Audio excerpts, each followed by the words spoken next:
In America, the average healthy lifespan ends at 66.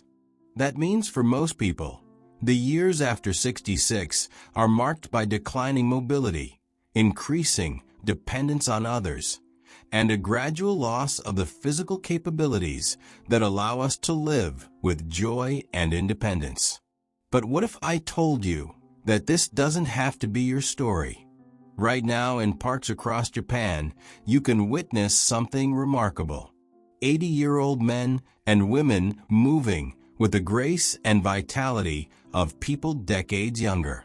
They're walking briskly to the market, tending their gardens with ease, climbing stairs without hesitation, and participating in group exercises that would challenge many 40-year-olds in America. These aren't genetic anomalies or exceptional athletes. These are ordinary people who have discovered something extraordinary.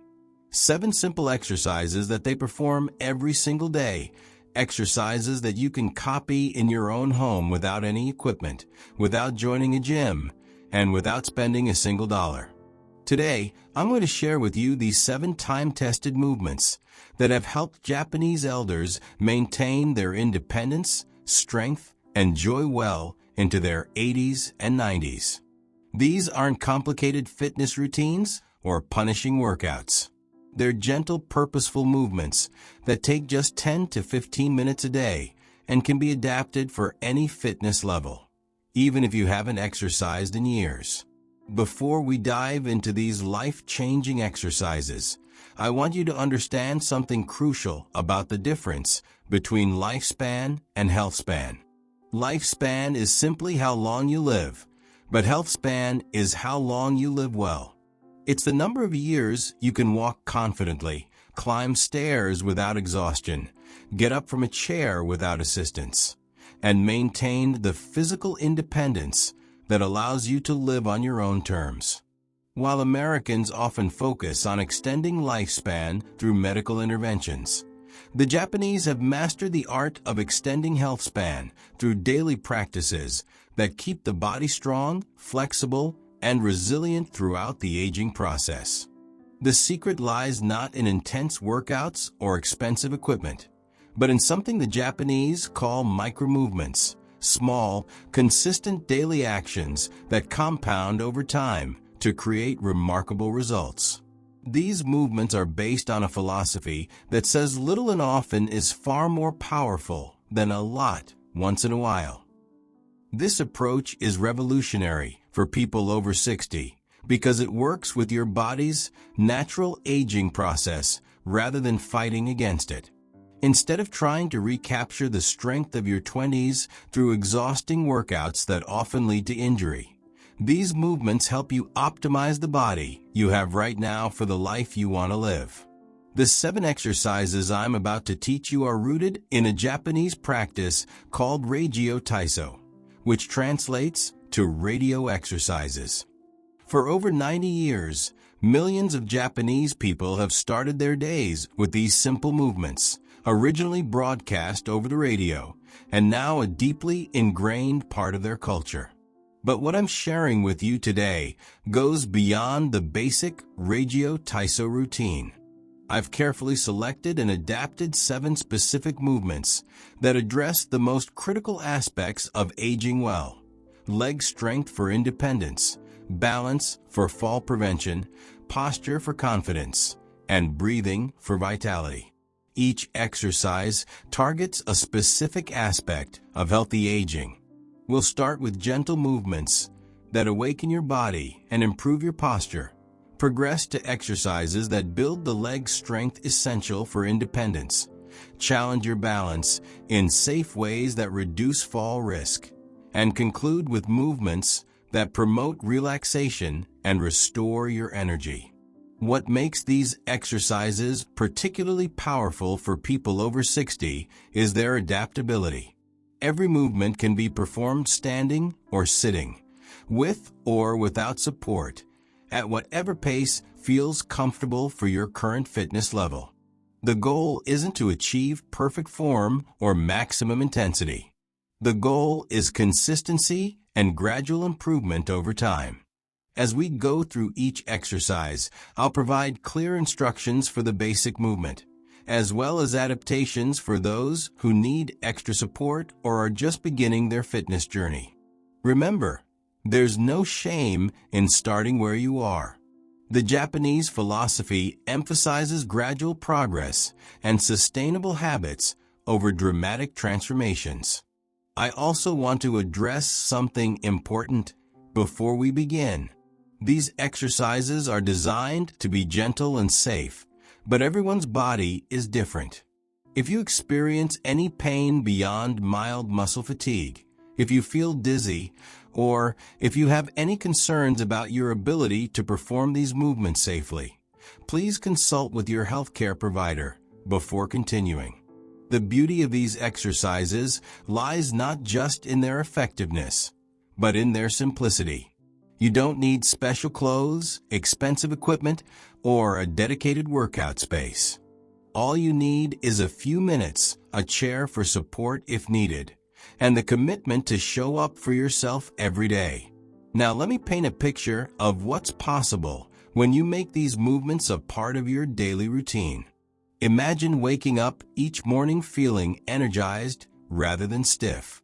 Picture yourself walking with confidence, maintaining your balance on uneven surfaces, and having the strength to carry your groceries without strain.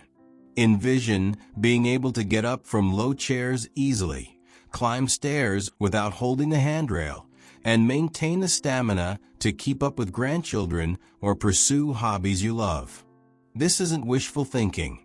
This is the reality for millions of Japanese elders who have made these simple movements a non-negotiable part of their daily lives. The key to success with this approach is understanding that progress happens in small increments. You might not notice dramatic changes in the first week or even the first month. But if you commit to these 7 exercises daily for 30 days, you'll begin to experience improvements in your strength, balance, and overall vitality that will motivate you to continue. Research has shown that the benefits of consistent movement compound over time. What starts as a modest improvement in your ability to stand from a chair becomes increased confidence in your physical capabilities. Better balance leads to fewer near falls and greater willingness to stay active. Improved posture reduces back pain and increases energy levels.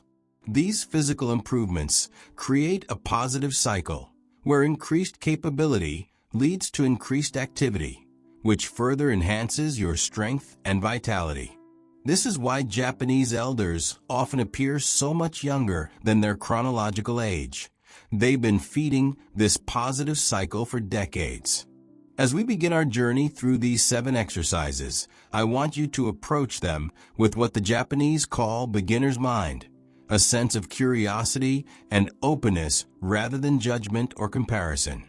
Your body today is different from your body 10 or 20 years ago, and that's perfectly natural and acceptable. The goal isn't to perform these exercises perfectly from day one. The goal is to begin moving your body in ways that support healthy aging and to build the habit of daily movement that will serve you for years to come. Let's start with our first exercise, which comes directly from the traditional Rajio Taiso routine. This gentle warm-up movement awakens your entire body and prepares you for the more targeted exercises that follow.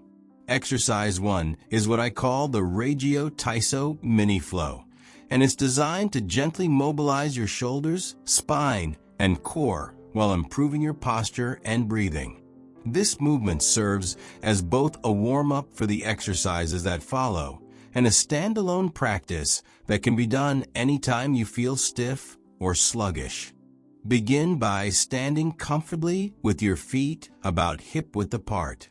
If you need support, position yourself near a sturdy chair or counter where you can lightly touch for balance. Start by taking 3 slow, deep breaths, allowing your shoulders to relax away from your ears and your spine to lengthen. The first part of our mini flow involves gentle arm circles. Raise both arms out to your sides at shoulder height, or as high as is comfortable for you. Make small, slow circles with your arms, starting with circles about the size of dinner plates. Perform 5 circles in one direction. Then reverse and do 5 circles in the other direction. Focus on moving from your shoulders rather than just your hands, and breathe naturally throughout the movement. If raising your arms to shoulder height causes discomfort, lower them to whatever height feels good. The goal is gentle movement, not perfect positioning. Next, extend your arms straight out in front of you at chest level. Slowly lift your arms up toward the ceiling as high as is comfortable. Then lower them back to the starting position. Repeat this lifting motion 8 to 10 times, coordinating your breathing so that you inhale as your arms rise and exhale as they lower. This movement helps counteract the forward head posture and rounded shoulders that are common as we age, especially if we spend time reading, using computers, or doing close-up work. The third part of our mini flow addresses chest tightness, which is another common issue that contributes to poor posture and restricted breathing. With your arms at your sides, bring your hands together in front of your chest. Then slowly open your arms wide, squeezing your shoulder blades together as if you're trying to crack a walnut between them. Hold this position for 2 seconds, feeling a gentle stretch across your chest and the front of your shoulders. Then slowly bring your arms back together. Repeat this opening and closing motion 8 to 10 times, always moving slowly and never forcing the range of motion. The final component of our mini flow is a gentle trunk sway that mobilizes your spine and engages your core muscles in a functional way. With your arms relaxed at your sides, gently sway your upper body from side to side, as if you're a tree moving in a light breeze. Keep the movement small and controlled, shifting your weight slightly from one foot to the other as you sway. This isn't a vigorous movement. Think of it as a gentle awakening of your spine and core. Continue this swaying motion for 30 to 60 seconds, breathing naturally and allowing your body to move fluidly. If you're performing this exercise while seated, you can adapt every component. Seated arm circles can be performed in a smaller range of motion. The chest opening and closing can be done from your chair, and the gentle trunk sway becomes a side-to-side movement of your upper body while maintaining good posture in your seat. The entire Rajio Taiso mini flow should take about 2 minutes and can be performed at whatever pace feels comfortable for you. Some people prefer to move more quickly to energize themselves, while others benefit from very slow, meditative movements. Both approaches are correct. Listen to your body and do what feels good. This first exercise serves as a perfect introduction to the Japanese approach to movement. It's gentle enough that almost anyone can perform it safely, yet effective enough that you'll notice improvements in your posture and how you feel throughout the day when you practice it consistently. The benefits of this simple warm-up extend far beyond just preparing your body for exercise. Many people find that performing these movements first thing in the morning helps them feel more alert and energized throughout the day. Others use it as a midday break from sitting or as an evening wind-down routine. Now let's move on to our second exercise, which targets one of the most overlooked yet critical aspects of healthy aging: the health and mobility of your feet and ankles. Exercise 2 is called Foot Awakening, and it's based on the Japanese understanding that healthy feet are the foundation of all movement and balance. As we age, our feet often become weak and less flexible, which contributes to balance problems, changes in gait, and an increased risk of falls. This exercise systematically addresses the major functions of your feet and ankles, providing a stable base of support, adapting to uneven surfaces, and propelling you forward when you walk. By spending just a few minutes each day on foot health, you can significantly improve your balance, walking speed, and confidence in movement. Begin by standing near a counter, the back of a sturdy chair, or a wall where you can lightly touch for balance if needed. Start with your feet parallel and about hip-width apart. The first movement is heel raises, which strengthen your calf muscles and improve your ability to push off when walking. Slowly rise up onto the balls of your feet, lifting your heels as high as you comfortably can. Hold this position for 2 seconds, then slowly lower your heels back to the ground. The key is to move slowly and with control, focusing on the muscles in your calves and the small stabilizing muscles in your feet and ankles. Repeat this heel raise movement 8 to 12 times, or until you feel a mild fatigue in your calf muscles. If you're just beginning, you might only be able to do 3 or 4 repetitions, and that's perfectly fine. Your strength will improve with consistent practice. The second part of our foot awakening exercise is toe raises, which strengthen the muscles on the front of your shins and improve your ability to clear your toes when walking, reducing the risk of tripping. Keeping your heels on the ground, lift your toes and the front part of your feet up toward your shins as high as you can. Hold this position for 2 seconds, feeling the muscles on the front of your shins working. Then slowly lower your toes back to the ground. Repeat this movement 8 to 12 times, focusing on the coordination between your brain and the small muscles that control your toes. Next, we'll work on ankle mobility with gentle ankle circles. Lift one foot slightly off the ground, just enough that you can move your ankle freely. Make slow circles with your foot, using your ankle as the pivot point. Do 5 circles in one direction, then 5 circles in the other direction. Switch feet and repeat. If balancing on one foot is challenging, you can perform this exercise while seated, or you can keep the ball of your foot on the ground and just lift your heel enough to allow ankle movement. The fourth component of our foot awakening exercise addresses toe flexibility and strength, which is crucial for balance and proper walking mechanics. While standing or sitting, practice spreading your toes apart as wide as you can, then relaxing them back together. This movement might feel strange at first, especially if you've spent years wearing narrow shoes, but it's incredibly important for maintaining the natural function of your feet. Try to hold the spread position for 3 to 5 seconds, then relax. Repeat this spreading and relaxing motion 5 to 8 times. The final part of our foot awakening exercise is what I call the foot roll. This movement helps restore flexibility to the arch of your foot and provides a gentle massage to the muscles and fascia on the bottom of your feet. If you're standing, step one foot slightly forward and roll it from heel to toe, allowing your arch to flex and extend. Do this rolling motion slowly and deliberately, as if you're kneading dough with your foot. Perform 5 to 8 rolls with each foot. If you're seated, you can achieve a similar effect by pressing your foot into the ground and slowly rolling from heel to toe, focusing on the sensation of your arch moving and the muscles on the bottom of your foot working.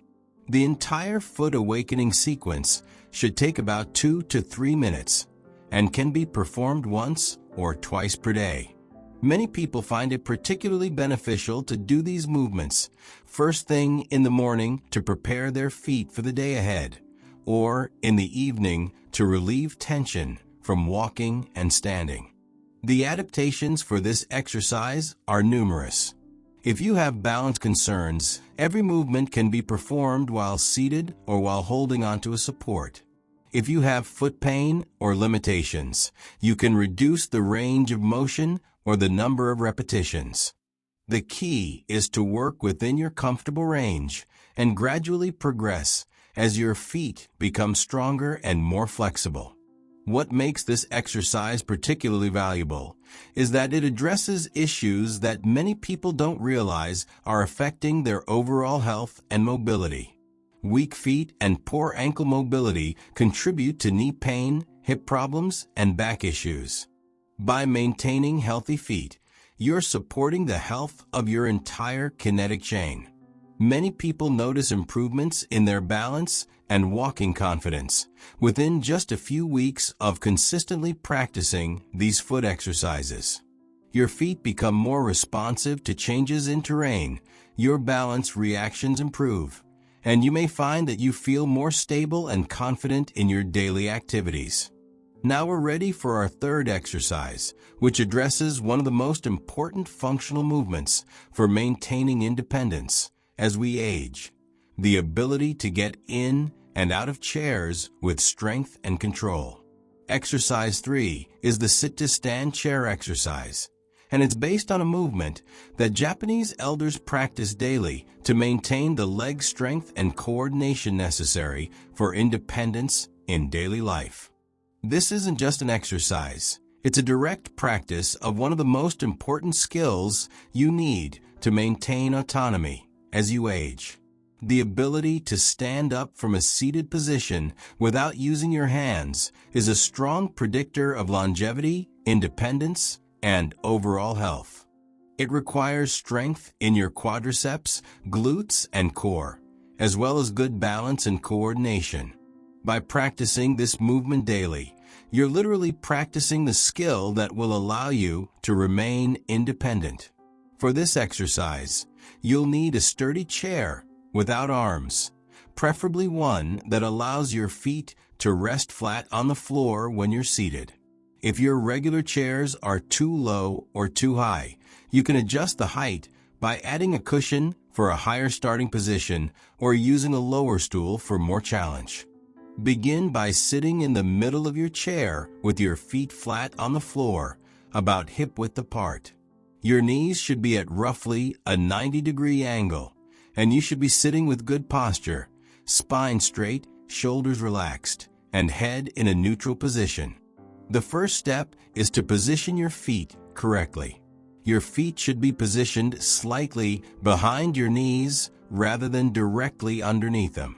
This positioning allows you to use the strength of your legs more effectively and reduces the strain on your knee joints. Place your hands on your thighs or cross them over your chest.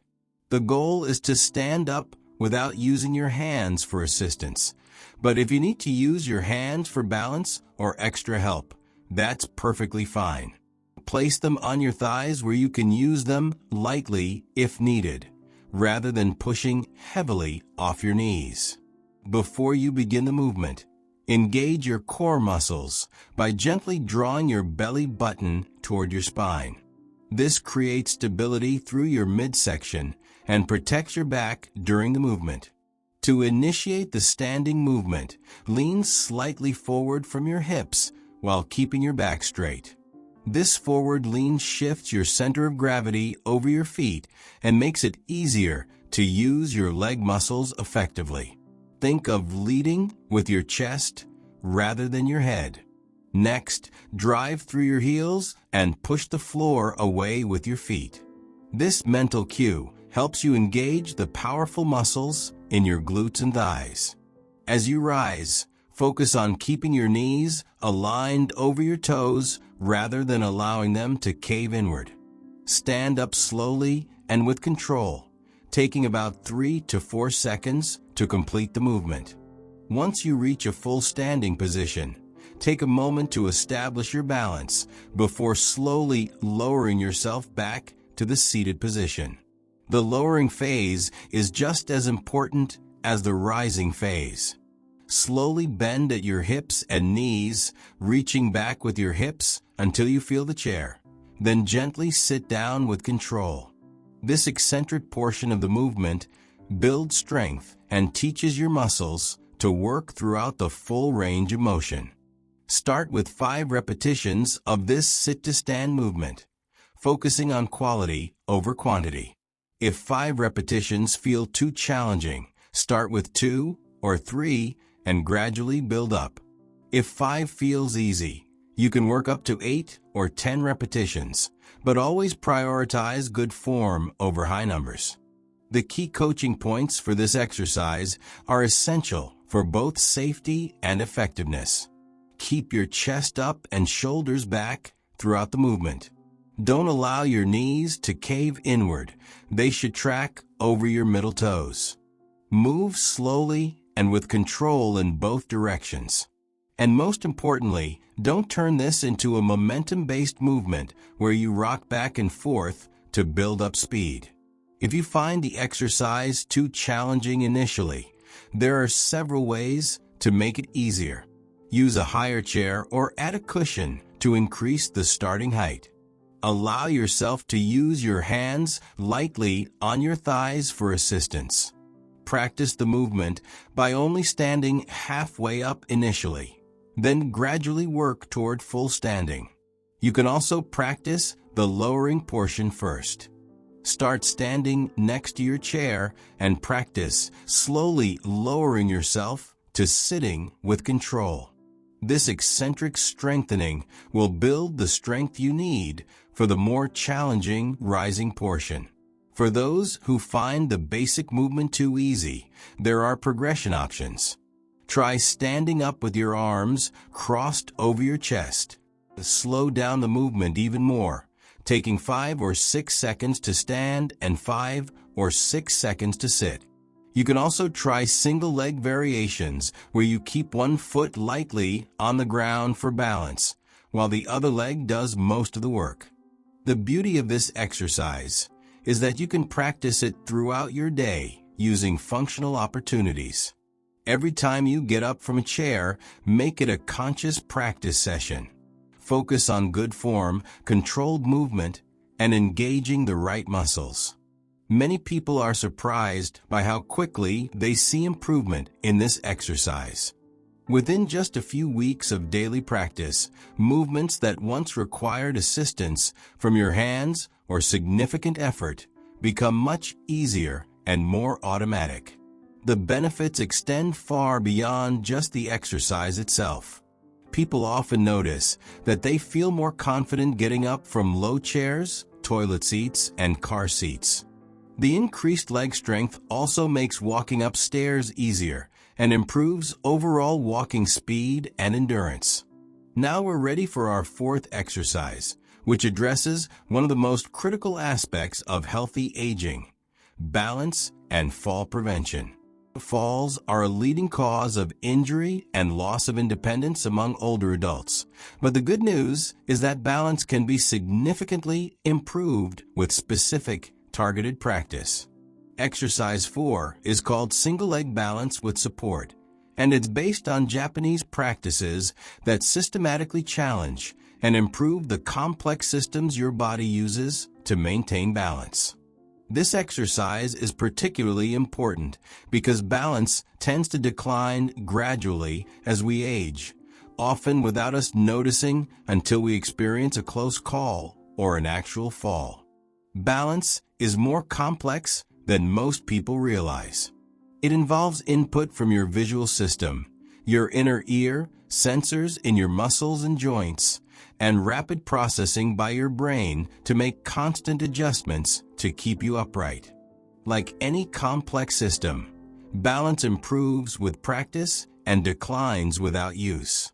For this exercise, position yourself next to a sturdy counter, the back of a heavy chair, or a wall where you can place one hand for light support. The support should be something that won't move if you need to put weight on it, but the goal is to use it as lightly as possible. Begin standing with your feet about hip-width apart and your posture tall and relaxed. Place one hand lightly on your support surface. Think of it as a gentle touch for confidence rather than something you're holding onto tightly. Choose a point directly ahead of you at about eye level to focus on throughout the exercise. This visual focus point, called a spot, helps your visual system contribute to your balance. Avoid looking down at your feet or around the room, as this makes balance more challenging. To begin the exercise, shift your weight onto your right foot and slowly lift your left foot off the ground. You don't need to lift it high, just an inch or two is sufficient. The goal is to balance on one leg, not to see how high you can lift your knee.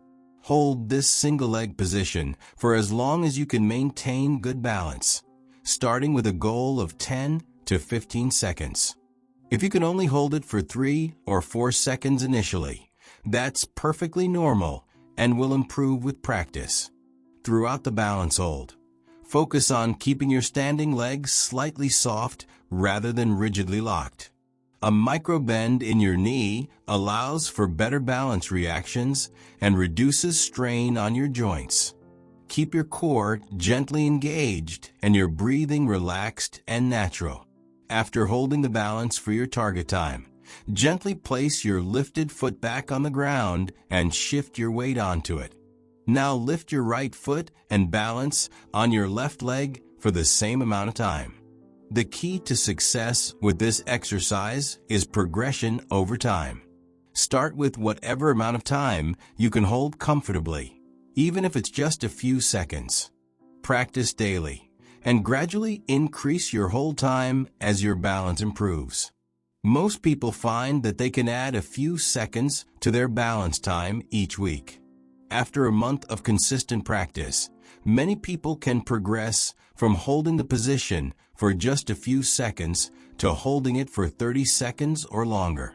As your balance improves, you can make the exercise more challenging in several ways.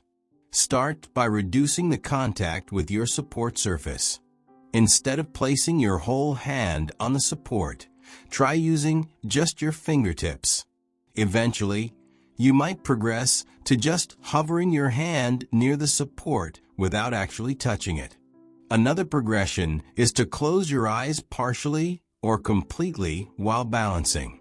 This removes the visual input that helps with balance and forces your other balance systems to work harder.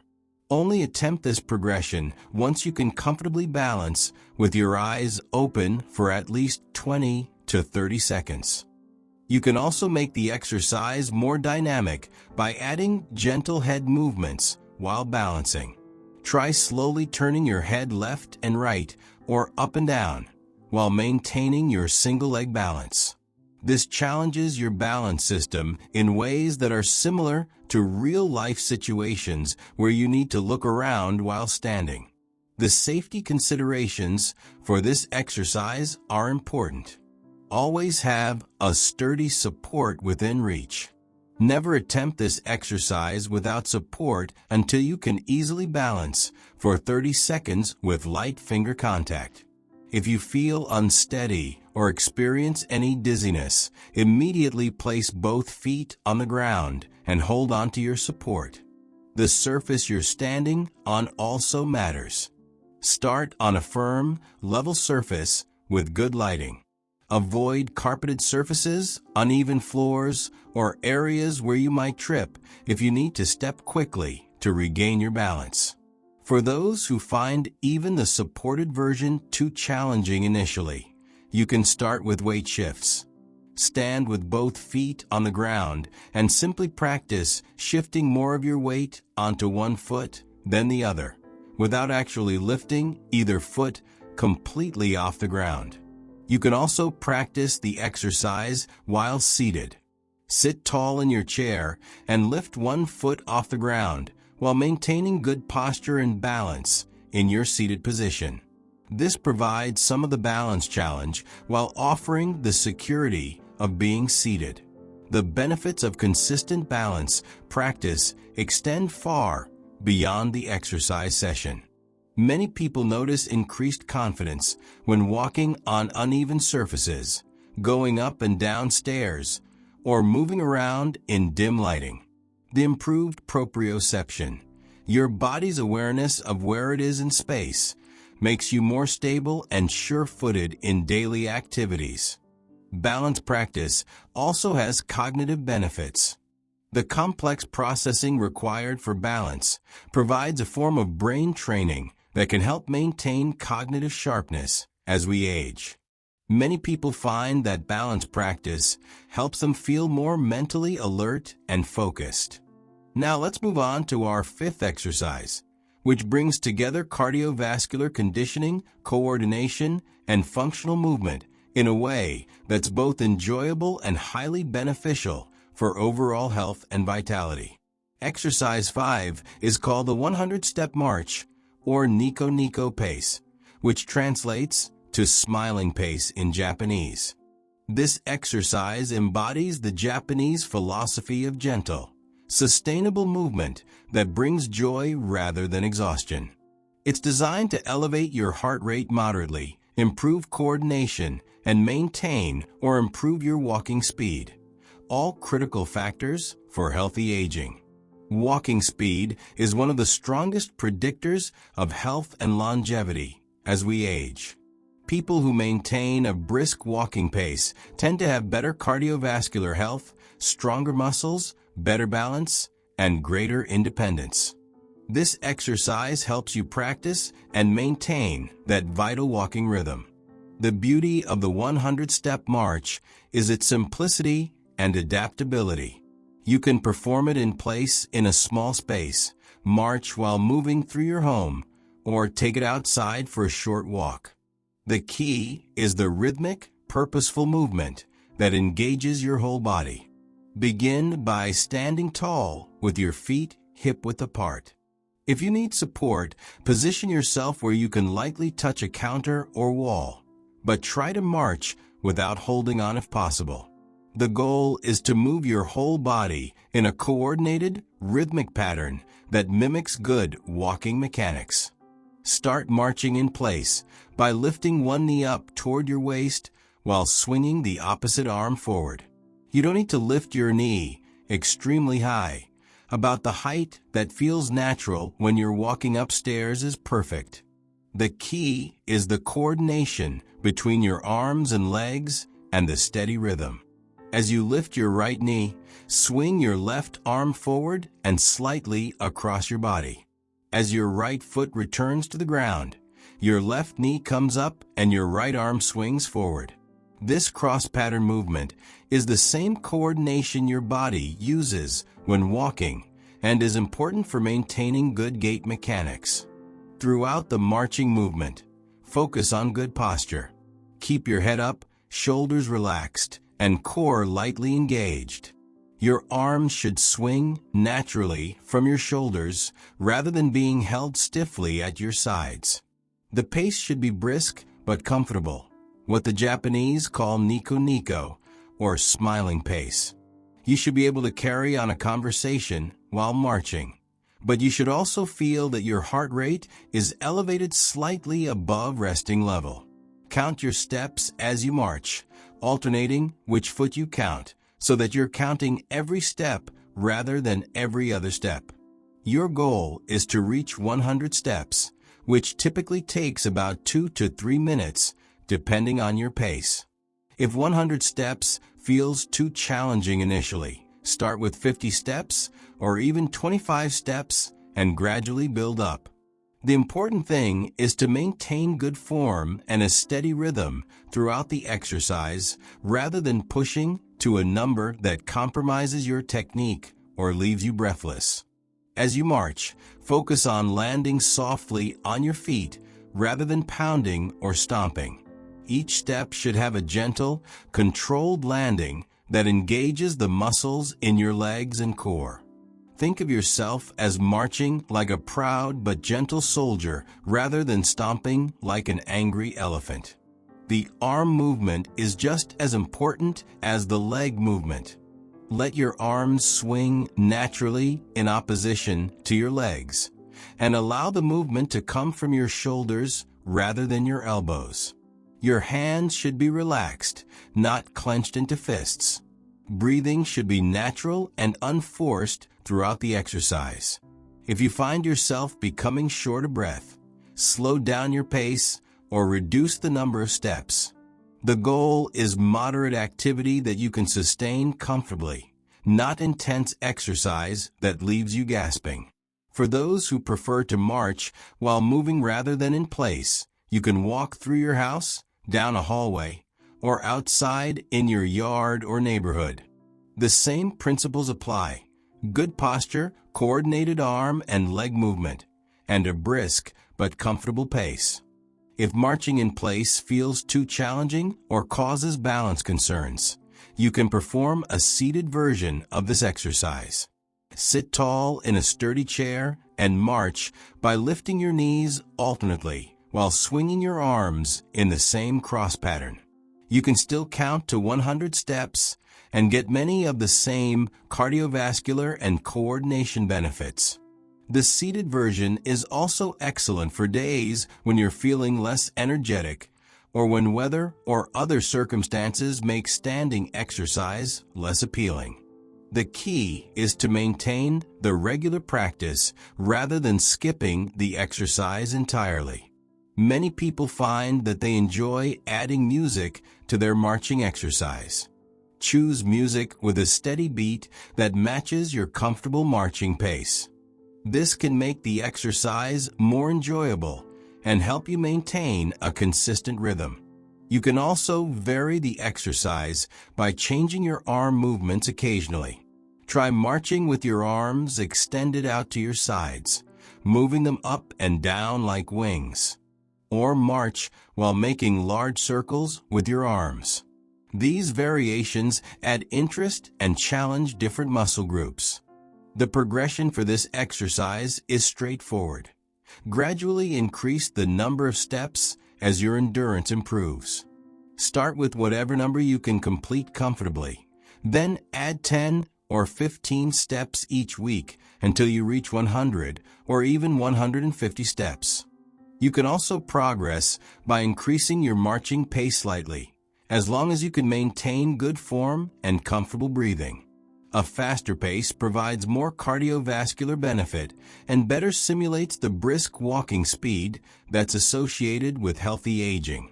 For those who want an additional challenge, try incorporating direction changes. March in place for 25 steps, then turn 90 degrees and march for 25 more steps, continuing until you've made a complete square and reached your step goal. The benefits of the 100-step march extend far beyond the exercise session itself. Many people find that regular marching practice improves their actual walking speed and endurance. The coordination practice helps maintain the complex neurological patterns that control efficient walking. The cardiovascular benefits are significant but gentle. Unlike high-intensity exercise that can be stressful for older adults, the marching exercise provides moderate cardiovascular stimulation that strengthens the heart without overwhelming it. The rhythmic nature of the exercise also has psychological benefits. Many people find it meditative and stress-relieving. The act of counting steps provides a mental focus that can help clear your mind and reduce anxiety. Now we're ready for our 6th exercise, which addresses one of the most important movement patterns for protecting your back and maintaining functional mobility as you age. Exercise 6 is called the Ojigi hip hinge, named after the traditional Japanese bow of respect. This exercise teaches you how to bend forward safely by moving from your hips rather than your back, a skill that's crucial for activities like picking up objects from the floor, loading a dishwasher, or getting items from low cabinets. Many people, as they age, develop the habit of bending from their back when they need to reach toward the ground. This puts tremendous stress on the spine and can lead to back pain, disc problems, and injury. The hip hinge movement pattern distributes the stress across your hip joints and uses your powerful glute muscles, protecting your back while maintaining your ability to perform these essential daily activities. The hip hinge is also an excellent exercise for strengthening your glutes and hamstrings, muscles that tend to weaken as we age and spend more time sitting. Strong glutes are essential for walking, climbing stairs, and maintaining good posture. For this exercise, you can start by standing with your back against a wall, which helps you learn the proper movement pattern. Stand about arm's length away from the wall and lean back so your hips, upper back, and head are lightly touching the wall. Your feet should be about hip-width apart and positioned slightly in front of your hips rather than directly underneath them. This stance provides stability and allows for proper hip movement. Place your hands on your thighs just above your knees. This hand position provides light support and helps guide the movement while allowing you to feel the muscles working in your legs. To begin the hip hinge movement, think about reaching your hips back toward the wall while keeping your chest up and your back straight. The movement should initiate from your hip joints, not from your waist or your knees. As you push your hips back, allow your hands to slide down your thighs toward your knees, but keep your chest proud and your shoulders back. You should feel a gentle stretch in the back of your thighs and a mild engagement of your glute muscles. Only go as far as is comfortable. This might be just a few inches initially, and that's perfectly fine. The range of motion will improve with practice. The key is maintaining a straight back throughout the movement rather than rounding forward. To return to the starting position, drive through your heels and think about pulling your hips forward under your body. Your glutes should do most of the work to bring you back to upright, rather than using your back muscles. Repeat this movement 8 to 12 times, focusing on the quality of the movement pattern rather than the number of repetitions. Each repetition should be slow and controlled, taking about 3 seconds to hinge back and 3 seconds to return to upright. The key coaching points for this exercise are critical for both safety and effectiveness. Keep your weight balanced over your whole foot rather than shifting forward onto your toes. Maintain a straight line from your head through your tailbone.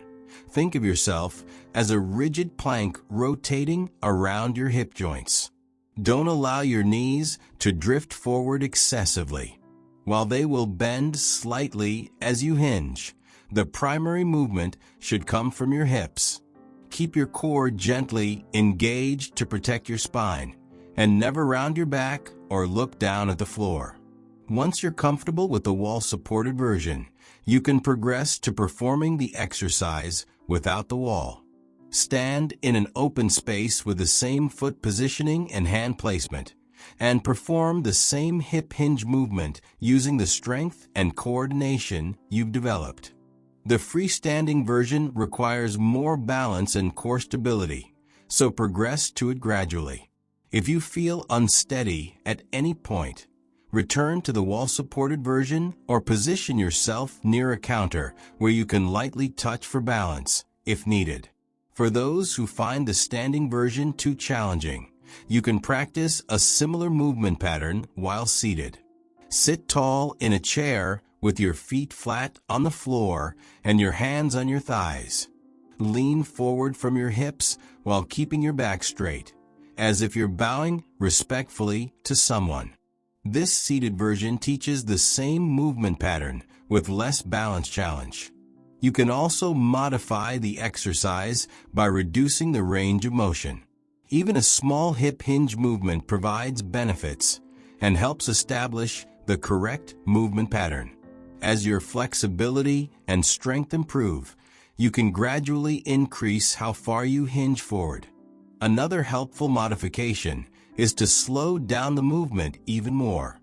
Taking 5 or 6 seconds to hinge back and 5 or 6 seconds to return to upright increases the strengthening effect and helps you focus on proper form. The benefits of mastering the hip hinge extend far beyond the exercise itself. This movement pattern is fundamental to safe lifting mechanics.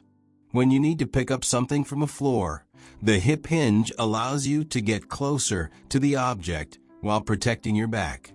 The exercise also strengthens the entire posterior chain, the muscles along the back of your body, including your glutes, hamstrings, and back extensors.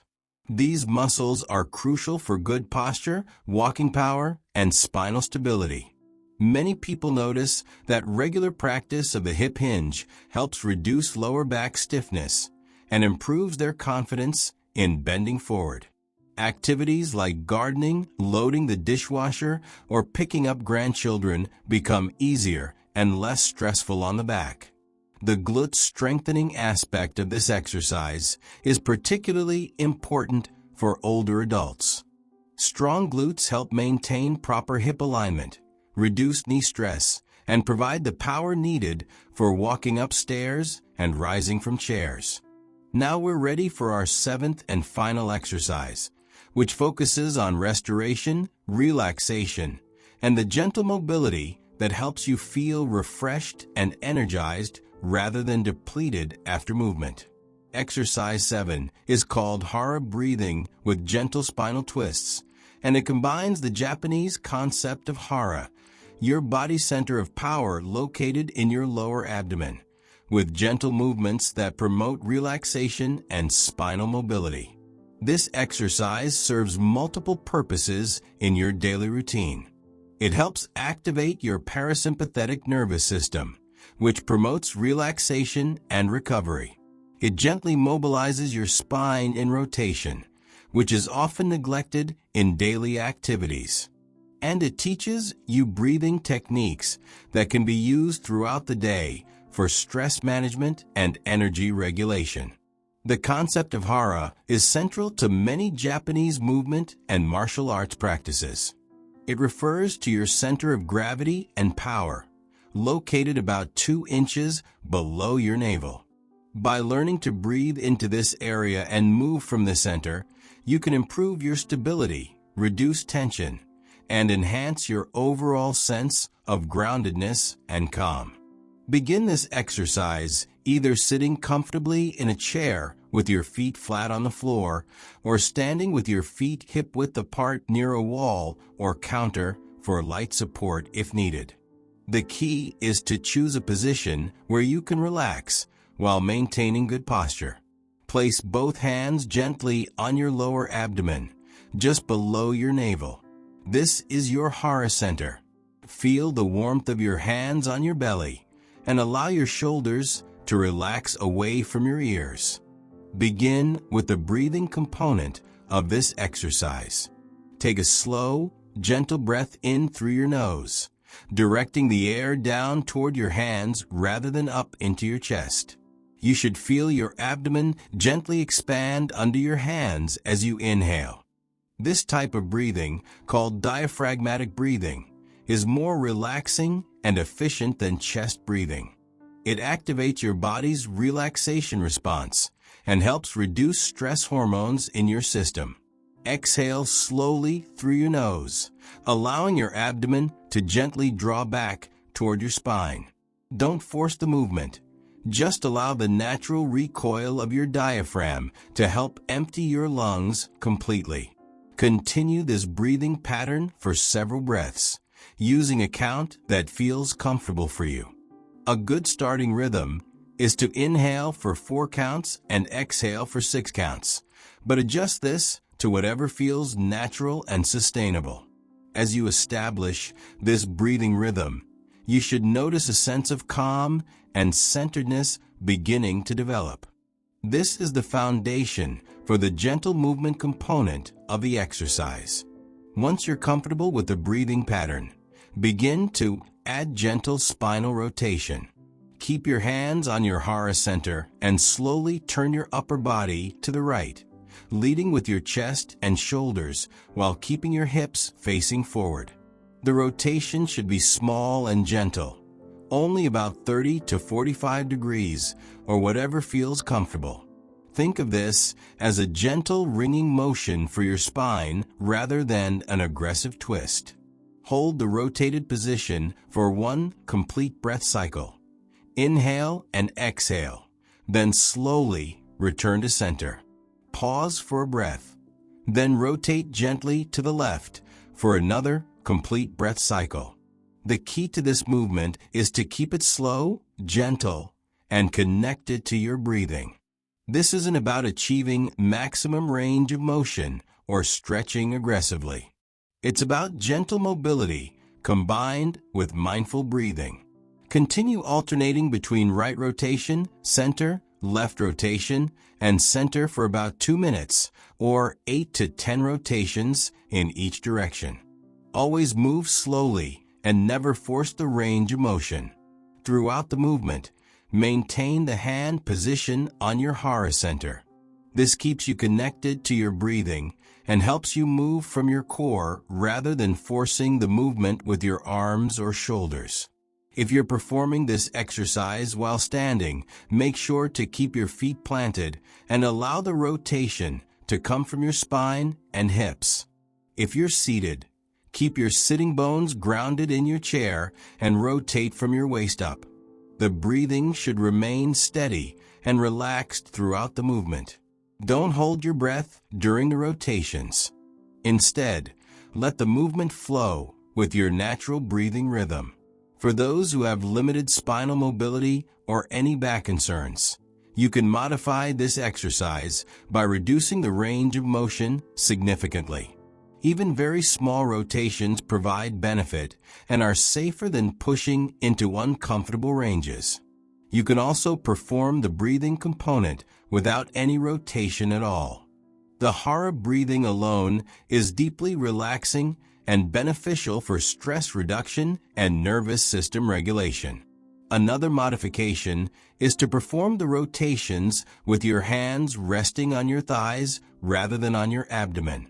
This provides more stability and support while still allowing for gentle spinal movement. The benefits of this final exercise extend throughout your day and complement all the strengthening and mobilizing work of the previous exercises. The breathing techniques can be used whenever you feel stressed, anxious, or overwhelmed. The gentle spinal rotation helps counteract the effects of prolonged sitting and forward posturing that are common in daily life. Many people carry tension in their mid-back and shoulders, and these gentle twists help release that accumulated stress. The combination of breathing and movement also helps regulate your nervous system, promoting better sleep, improved digestion, and a greater sense of overall well-being. Many people find this exercise particularly beneficial at the end of the day as a way to transition from the activities of the day into a more restful evening. The calming effect can help prepare your body and mind for restorative sleep. Now that we've completed all 7 exercises, let me share how to put them together into a practical daily routine that fits into your life sustainably. The beauty of these 7 exercises is their flexibility. You don't have to do all 7 in one session, and you don't have to do them at the same time every day. The key is consistency, making sure you do them regularly rather than perfectly. Here's a sample routine that many people find manageable and effective. In the morning, perhaps as part of your getting ready routine, perform the Rajio Taiso mini flow to awaken your body, followed by the foot awakening exercises to prepare your feet for the day ahead, and conclude with the sit-to-stand chair exercise to activate your leg muscles. This morning routine takes about 5 to 7 minutes and helps you start your day feeling energized and physically prepared. Many people find that this morning movement routine helps them feel more alert and confident throughout the day. After lunch, when many people experience an energy dip, try the 100-step march. This provides a gentle cardiovascular boost and helps combat the afternoon sluggishness that's common, especially if you've been sitting for extended periods. The marching exercise takes only 2 to 3 minutes, but can significantly improve your energy levels and mental clarity for the rest of the afternoon. It's also a great way to break up long periods of sitting, which is beneficial for circulation and joint health. In the evening, perhaps before dinner or as part of your wind-down routine, practice the single leg balance exercise, the hip hinge movement, and conclude with the Hara breathing and spinal twists. This evening routine takes about 5 to 8 minutes and helps release the physical and mental tension that can accumulate throughout the day. The balance practice maintains your stability skills. The hip hinge keeps your back healthy and your glutes strong, and the breathing and twisting exercise promotes relaxation and better sleep. Of course, you can also perform all 7 exercises in one session if you prefer. The complete routine takes about 15 to 20 minutes and provides a comprehensive approach to maintaining strength, balance, mobility, and relaxation.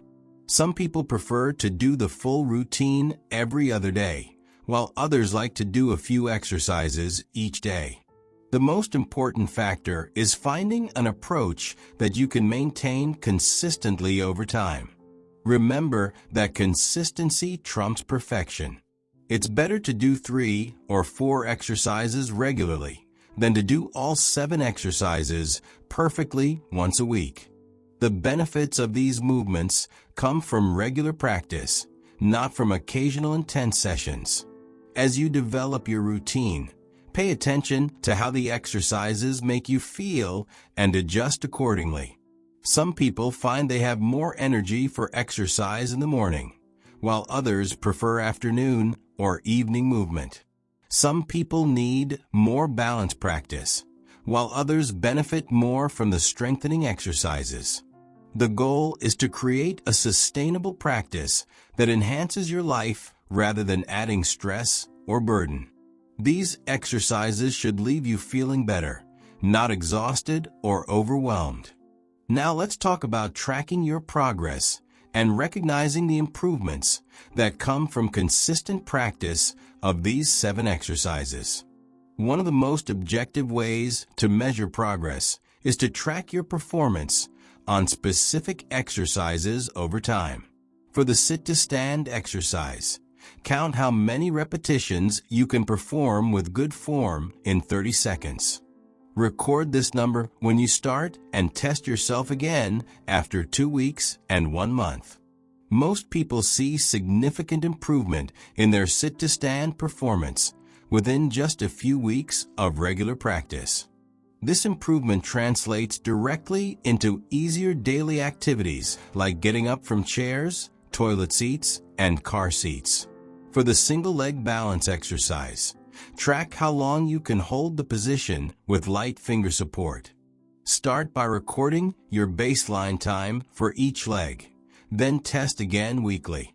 Balance improvements often happen quickly, with many people doubling their balance time within a month. Your walking speed and endurance, which are improved by the 100-step march, can be measured by timing how long it takes you to walk a known distance, such as from your front door to the mailbox. Alternatively, you can count how many steps you can take at a brisk pace before becoming winded. Beyond these specific measurements, pay attention to functional improvements in your daily life. Do you feel more stable when walking on uneven surfaces? Are you climbing stairs with less effort? Do you feel more confident getting up from low chairs or car seats? Many people also notice improvements in their energy levels throughout the day, better sleep quality, reduced stiffness in the morning, and an overall sense of physical confidence and capability. Keep a simple journal or calendar where you can track your daily practice and note any improvements you observe. This record serves both as motivation and as valuable information about what's working best for your individual situation.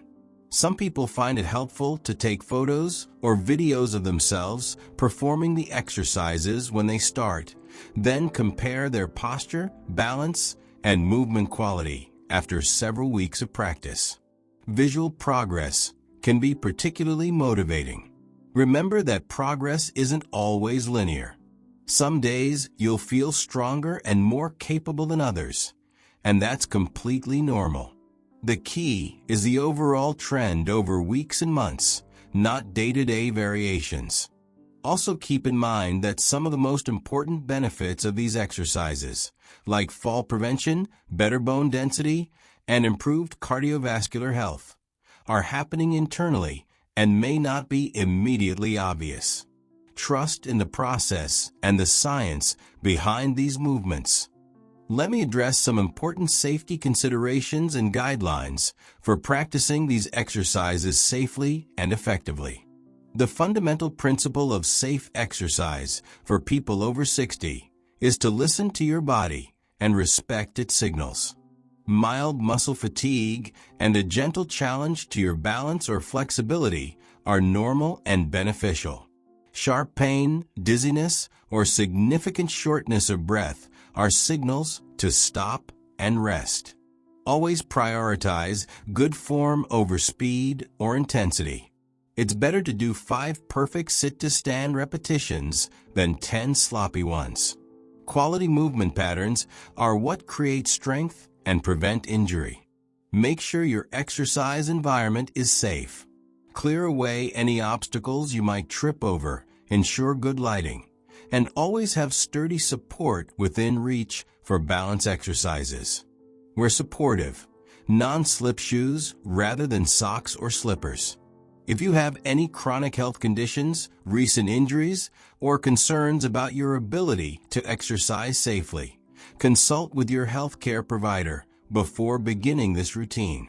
Most doctors are very supportive of gentle exercise programs for older adults, but they can provide guidance specific to your health situation. Start slowly and progress gradually. If you're new to exercise or haven't been active in a while, begin with just a few exercises and shorter durations. You can always add more as your strength and confidence improve. Pay special attention to your breathing during exercise. You should be able to carry on a conversation throughout all of these exercises. If you're becoming significantly short of breath, slow down or take a rest break. Stay hydrated, especially if you're doing the exercises in warm weather or if you tend to perspire easily. Have water available and take sips as needed. Be aware of medication effects that might influence your exercise performance. Some blood pressure medications can affect your heart rate response to exercise, and diabetes medications might influence your energy levels. Your doctor can advise you about any special considerations. Don't exercise if you're feeling unwell, have a fever, or are recovering from illness. Light movement might be appropriate during minor illnesses, but respect your body's need to focus energy on healing when necessary. Finally, remember that soreness is different from pain. Mild muscle soreness a day or two after exercise is normal, especially when you're starting a new routine. Sharp, severe, or persistent pain is not normal and should be evaluated by a healthcare professional. Now let me share some inspiring stories of transformation that illustrate the real-world impact of these simple exercises when practiced consistently. Robert, a 72-year-old retired engineer, began practicing these exercises after a minor fall in his garage left him shaken and concerned about his balance. He started with just the balance exercise and the sit-to-stand movement, practicing them twice daily while holding onto his kitchen counter. Within 3 weeks, Robert noticed that he felt more stable when walking and was getting up from his favorite recliner with much less effort. After 2 months of consistent practice, he had progressed to performing the balance exercise with just fingertip contact and could complete 10 sit-to-stand repetitions with his arms crossed. Most importantly, Robert regained his confidence in his physical capabilities. He returned to working in his garage, resumed his daily walks with his wife, and even started playing golf again, activities he had been avoiding due to balance concerns. Margaret, a 68-year-old grandmother, was motivated to start these exercises when she realized she was having difficulty keeping up with her 5-year-old grandson during his visits. She felt winded after just a few minutes of playing and struggled to get up and down from a floor during their games. Margaret began with the marching exercise and the breathing routine, gradually adding the other movements over several weeks. She was particularly diligent about the morning routine, using it to replace her previous habit of immediately reaching for coffee and checking her phone upon waking. After 6 weeks, Margaret noticed a significant improvement in her energy levels throughout the day. She was able to play more actively with her grandson and even joined him for walks to the park. Her daughter commented that Margaret seemed more energetic and engaged during family gatherings.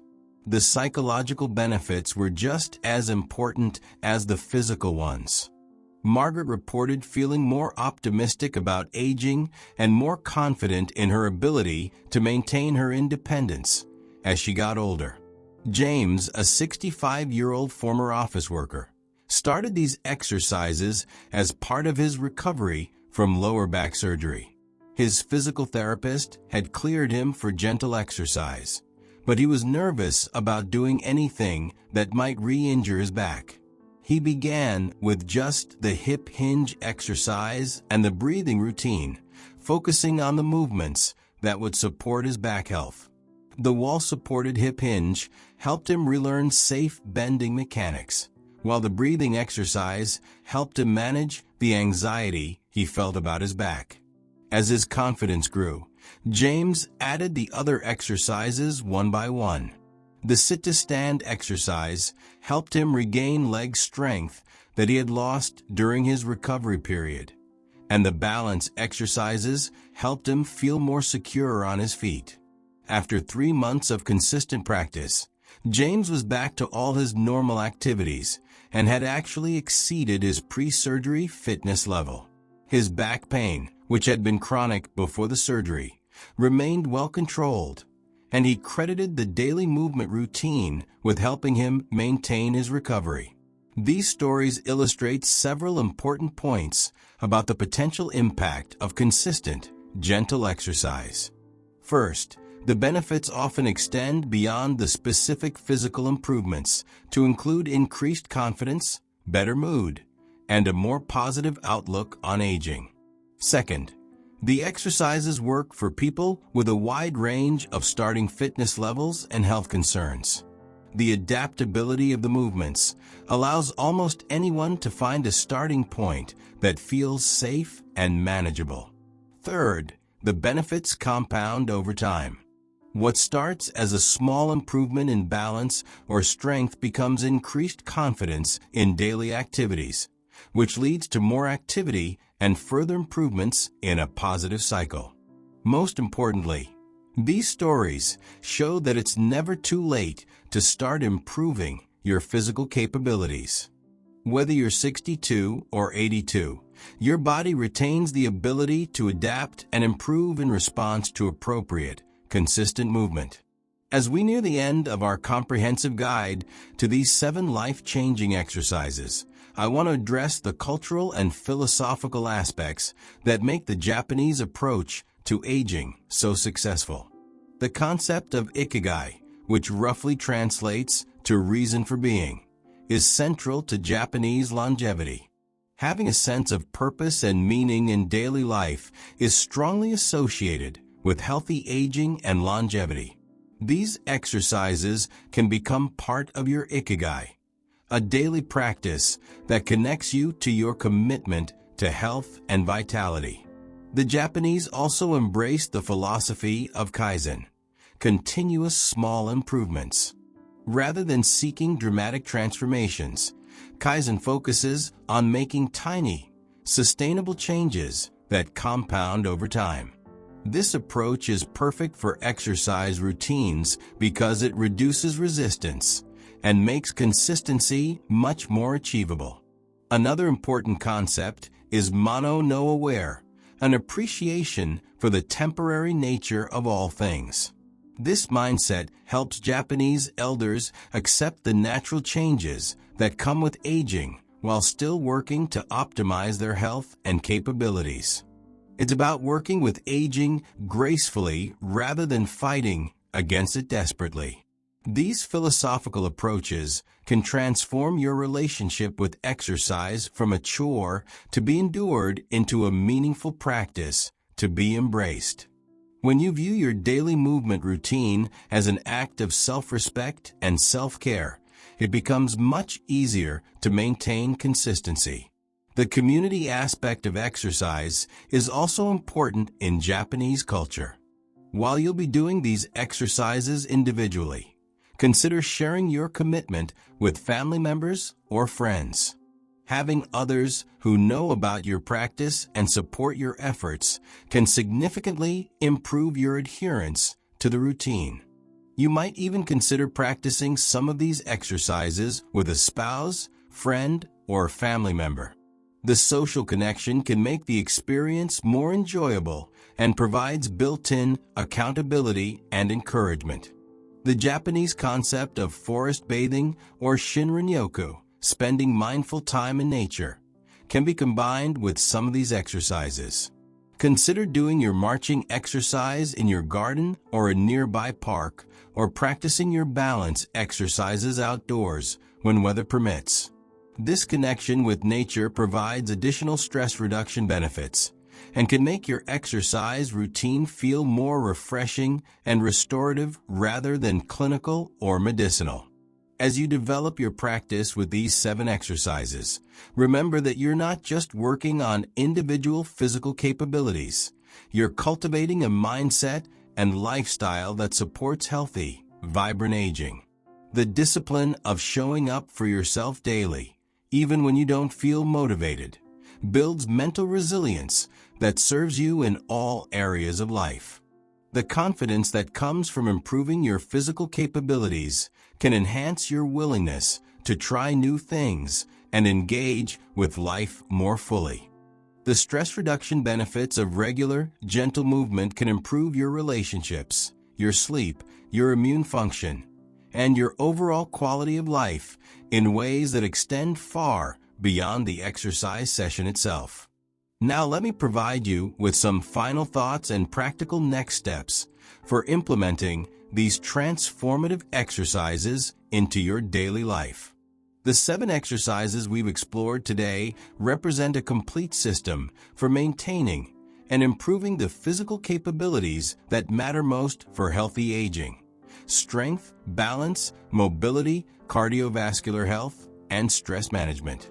Each exercise serves a specific purpose, but they work together synergistically to create benefits that are greater than the sum of their parts. The strength exercises support your balance practice. The balance exercises enhance your walking confidence. The cardiovascular exercise improves your energy for daily activities. And the mobility and breathing exercises support recovery and stress management. The most important decision you can make right now is to commit to starting. Not tomorrow, not next week, but today.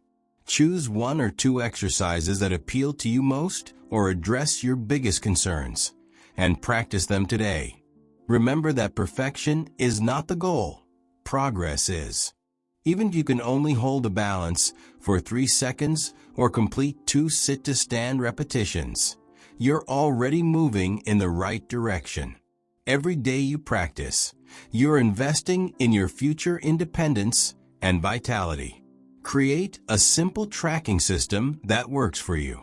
This might be a calendar where you check off each day you complete your exercises, a notebook where you record your performance, or simply a mental note of how you feel before and after your routine. Be patient with yourself as you develop this new habit. Research suggests that it takes anywhere from 18 to 254 days to form a new habit, with an average of about 66 days. Focus on consistency rather than intensity, especially in the beginning. Expect some resistance from your mind, especially in the first few weeks. It's normal to have days when you don't feel motivated or when other priorities seem more pressing. On these days, commit to doing just one exercise or even just going through the motions briefly. Maintaining the routine is more important than the intensity of any single session. Celebrate your progress along the way. Notice when you climb stairs with less effort, when you feel more stable on uneven ground, or when you sleep better after your evening routine. These improvements are evidence that your investment in daily movement is paying dividends in your quality of life.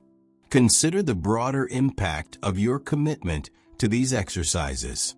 You're modeling healthy aging for younger family members, contributing to your family's well-being by maintaining your independence longer, and investing in your ability to enjoy future experiences and relationships. You're also joining a global community of people who refuse to accept declining physical capability as an inevitable part of aging. You're taking control of the aspects of aging that are within your influence and optimizing your chances of remaining vital and independent for years to come. The research is clear. People who maintain regular physical activity as they age have better physical function, cognitive performance, mental health, and overall quality of life compared to their sedentary peers. More importantly, it's never too late to start experiencing these benefits. Your body has a remarkable capacity to adapt and improve at any age. The strength, balance, and mobility you build through these exercises will serve you not just next month or next year, but potentially for decades to come. As you embark on this journey, remember that you're not just doing exercises. You're adopting a lifestyle that honors your body, respects your future self, and demonstrates a commitment to living fully at any age.